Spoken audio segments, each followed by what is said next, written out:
Nikhil Canada వాడు, గౌతమ్ తెలుగువాడు.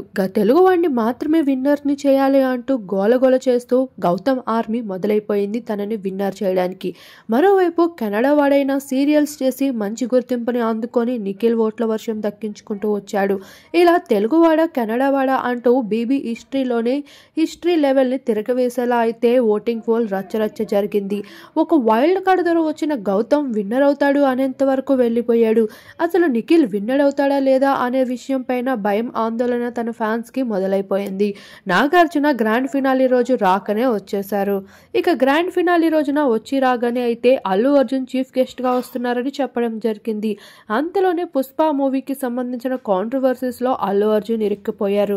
ఇక ట్రాఫీని అందించేందుకు రామ్ చరణ్ వస్తున్నాడా, ఆఖరికి అల్లు అర్జున్ వస్తున్నాడా అంటూ సస్పెన్స్ మొదలైపోయింది. ఇక గ్రాండ్ ఫినాలీ రోజున ఎక్స్ కంటెస్టెంట్స్ అంతా వచ్చేశారు. ఎవరు విన్నర్ అవుతారు అంటూ ఎక్స్ కంటెస్టెంట్స్ ని అడిగితే అందరూ గౌతమ్ నిఖిల్ అంటూ సస్పెన్స్ పెట్టేశారు. ఇక ఫైనల్ గా అయితే Gautam you are not a winner, you are runner అంటూ నిఖిల్ ని విన్నర్ చేసి తన చేతిలో ట్రాఫీని అందించేశారు. ఇక ఒక్కసారిగా నిఖిల్ ట్రాఫీని అందుకునేసరికి తన మదర్ కళ్ళల్లో కన్నీళ్లు మొదలైపోయాయి.